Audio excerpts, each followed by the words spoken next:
Carl Jung once wrote in his private journals that he'd encountered 72 distinct autonomous entities during his confrontation with the unconscious. Not metaphors, not symbols, entities that spoke to him, challenged him, and taught him things he didn't consciously know. He called this period his confrontation with the unconscious, and it nearly destroyed him. However, here's what almost nobody discusses. These 72 entities correspond eerily to the 72 demons of the Ars Goetia, a medieval grimoire that catalogued the spirits King Solomon allegedly commanded. Coincidence? Jung didn't think so. He believed these demons weren't external entities at all, but psychological forces, archetypes of the collective unconscious that humanity had been encountering for millennia. Today, we're diving into the delving intersection of Jungian psychology and occult demonology to understand what these 72 forces really are and why Jung believed confronting them was essential for psychological wholeness. First, let's clarify what Jung actually experienced and what he meant by demons. Between 1913 and 1917, Jung underwent what he called his creative illness, a period of intense psychological turmoil after his break with Freud. He deliberately opened himself to unconscious material through a technique he called active imagination. He'd enter meditative states and allow images, voices, and figures to emerge from his unconscious. These weren't hallucinations in the psychiatric sense. Jung remained aware that they were coming from within, but they had an autonomous quality that shocked him. They spoke with their own voices, had their own agendas, and revealed information Jung didn't consciously possess. This was terrifying and transformative in equal measure. Jung documented these encounters in what would later be published as the Red Book, though he kept it private for most of his life. In these pages, he recounts his encounters with various notable figures. An old man named Philemon, who became his primary inner teacher. A serpent, a divine child. Shadow figures representing rejected aspects of himself. Female figures embody his anima, the feminine aspect of his male psyche. Each entity taught him something about the structure of the psyche and the nature of consciousness. This wasn't theoretical psychology. This was a direct experiential encounter with the deepest layers of his own mind. And it changed everything about how he understood human psychology. Now here's where it gets interesting. The 72 demons of the Ars Goetia, also called the Lesser Key of Solomon, is a grimoire from the 17th century that catalogs 72 spirits. Each demon has a unique name, distinct appearance, specific powers, and a designated domain.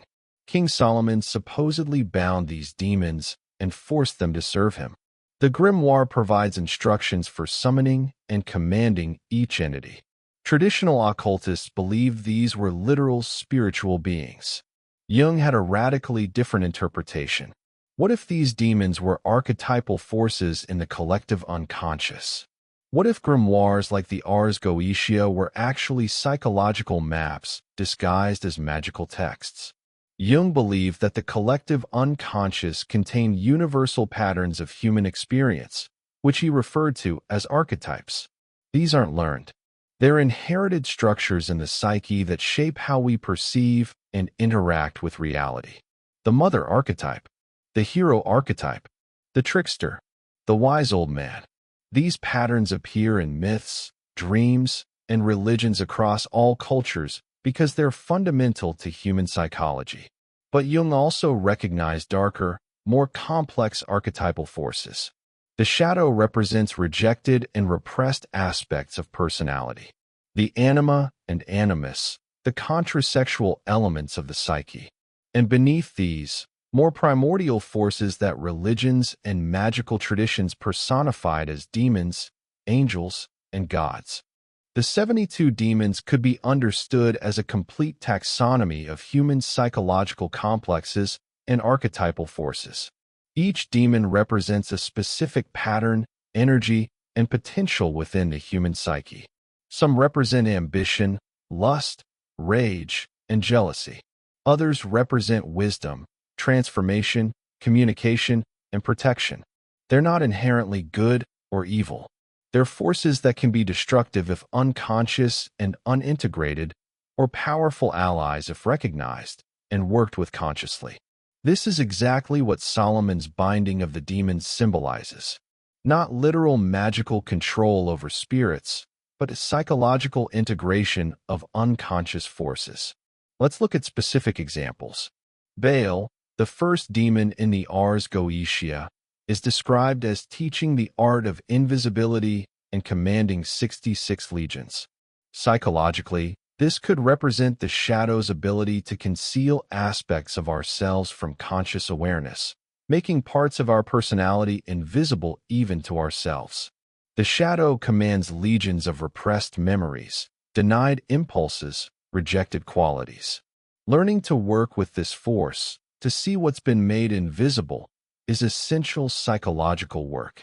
Another demon, Paimon, teaches all arts and sciences and reveals hidden knowledge. This sounds like the archetype of the self, the organizing principle that integrates conscious and unconscious and grants access to wisdom beyond ego consciousness.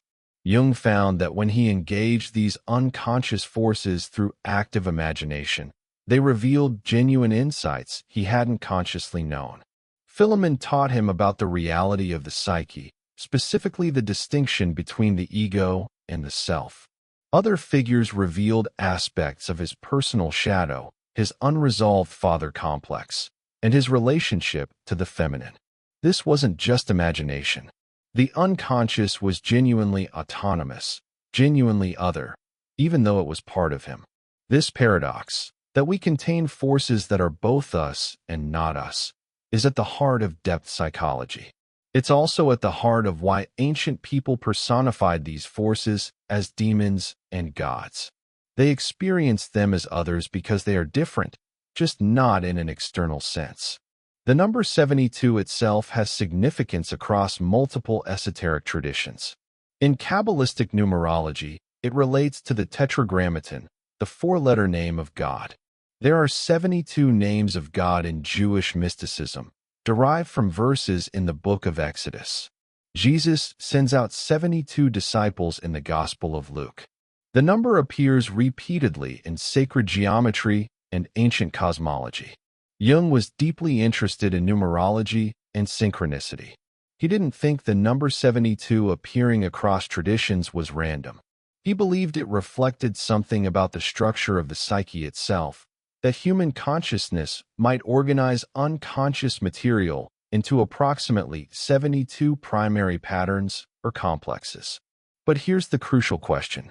If these demons are psychological forces, why do they feel external when encountered? Why did medieval magicians experience them as spirits they could summon? Why did Jung experience Philemon as a distinct being with his own personality and wisdom? The answer lies in understanding projection and the autonomous nature of complexes.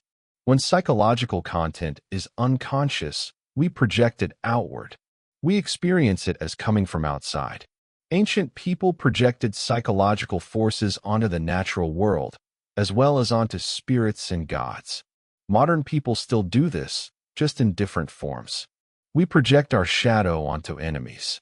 We project our anima or animus onto romantic partners. We project archetypal patterns onto celebrities and political figures. When someone deliberately invokes a demon through ritual, what's actually happening psychologically? They're creating conditions for a specific complex or archetype to emerge into consciousness. The ritual provides symbolic language and structure that allows the unconscious to communicate. The demon name and sigil act as a psychological key that unlocks specific content. The magician experiences an entity, engages in conversations, and receives valuable insights. But this entity is a personification of unconscious material, not an external spirit. This doesn't make the experience less real or less useful. It makes it more interesting because it reveals something profound about how consciousness works. Jung himself was careful about how he talked about this. He didn't want to reduce spiritual experiences to nothing but psychology. He used the phrase psychoid to describe phenomena that seemed to exist at the boundary between psyche and matter, between subjective and objective. He thought archetypal experiences might have a reality that transcends simple subjectivity. But he was also clear that whether or not demons exist externally, they definitely exist as psychological forces, and that's what matters for psychological health and development. You don't need to believe in literal demons to benefit from understanding the archetypal tropes they represent. This brings us to the practical application. If the 72 demons are maps of psychological territory, how do we work with them? Jung's method was active imagination. You enter a meditative state, invite unconscious material to emerge, and engage with it as if it were real. You have conversations with inner figures. You ask them questions. You listen to their responses. This sounds like talking to yourself, and in one sense it is. But the responses that emerge often surprise you, contain wisdom you didn't consciously possess, and reveal blind spots and connections you hadn't seen. The unconscious, when given permission and structure, will communicate. And what it communicates is often exactly what consciousness needs to hear. But there are dangers here, and Jung was explicit about this. Opening yourself to unconscious material without adequate ego strength can be overwhelming. This is what happened to Jung during his confrontation with the unconscious. He nearly lost himself in it. He had moments where he wasn't sure if he was going insane. Only his disciplined psychological practices and his strong ego structure allowed him to integrate what he encountered without being destroyed by it. This is why traditional magical systems had elaborate training, purifications, and protections before attempting to summon demons. Psychologically, these protections represent ego strength, psychological boundaries, and the ability to engage the unconscious without being overwhelmed by it. Modern people often rush into shadow work or archetypal exploration without understanding the risks. They read about Jung, try some active imagination, and encounter material they're not prepared to handle. Trauma can emerge in repressed memories, overwhelming emotions, aspects of personality that are genuinely frightening when seen clearly. The demons aren't metaphorical when you're in the middle of this work. They feel utterly real, utterly powerful, utterly dangerous. This is why Jung emphasized that this work should be done with proper support, ideally with an analyst who understands the territory. The unconscious isn't always friendly. It contains genuinely destructive forces if not approached correctly. Each of the 72 demons could be mapped to specific psychological complexes. Some would relate to power, others to sexuality, others to creativity, others to destruction. A comprehensive mapping would require a thorough examination of both the Ars Goetia and Jungian psychology. But the principle is clear. These are not random. They represent a comprehensive catalog of human psychological possibilities.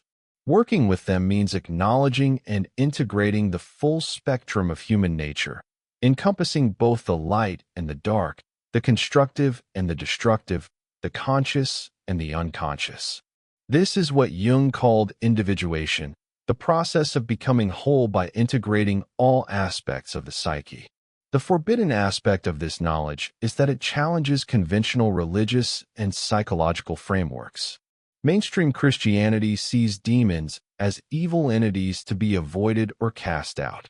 Mainstream psychology often treats the unconscious as containing only repressed personal content, not autonomous archetypal forces. Jung's approach challenges both. He says the demons are neither external evils nor simple repressions. They're autonomous psychological factors that must be recognized and integrated. You can't cast them out because they're part of you. You can only make them conscious and work with them. This threatens both religious orthodoxy and psychological orthodoxy alike. There's also the question of whether Jung himself fully understood what he encountered. In his later years, he remained uncertain about the ultimate nature of the psychoid realm. Were archetypes purely psychological, or did they have some transpersonal reality? Did his dialogue with Philemon reveal genuine wisdom from beyond his personal psyche? Or was it just unconscious knowledge becoming conscious? Jung didn't have definitive answers, and he was honest about that. He remained agnostic about ultimate metaphysical questions while being certain about the psychological reality and importance of these experiences. So here's my question for you. Have you ever encountered an inner figure, a voice or presence in dreams or meditation that felt autonomous, that told you something you didn't consciously know? And if so, how did you interpret it? Was it just your imagination or something more? Drop a comment and share your experience. I'm genuinely curious about how people navigate these encounters with the unconscious. The intersection of Jung's psychology and traditional demonology reveals a profound aspect of human nature. We are not simple, unified beings. We contain multitudes. We contain forces that seem other, that have their own agendas, their own wisdom, their own dangers. The 72 demons, whether you view them as literal spirits or archetypal forces, represent the complexity of the human soul. They remind us that psychological wholeness isn't about being good, pure, or perfect. It's about acknowledging and integrating everything we are, including the parts we'd rather deny. That's the real forbidden knowledge. Not that demons exist, but that they exist within us, and that facing them is the path to becoming whole. Jung's confrontation with the unconscious nearly destroyed him, but it also made him who he became. It gave him insights that revolutionized psychology and continue influencing how we understand consciousness today. The 72 demons he encountered, by whatever name we call them, taught him that the psyche is vast, deep, and filled with autonomous forces that demand recognition. Ignoring them doesn't make them go away. It just ensures they control us from the shadows. Facing them, learning their names, understanding their natures, that's how we move from being controlled by unconscious forces to consciously integrating them into our lives. That's the real magic. Not commanding spirits, but becoming whole human beings who can hold both light and darkness without being destroyed by either. If this exploration into the hidden depths of Jungian psychology and the archetypal meaning of demons resonated with you, hit that like button and subscribe to this channel. We're delving into the complex intersections of psychology, philosophy, and the occult, examining the ideas that challenge conventional thinking and expose uncomfortable truths about human nature. Don't miss what's coming next. Thanks for watching, and remember, the demons you fear are the parts of yourself waiting to be integrated. Face them, and you might just become free.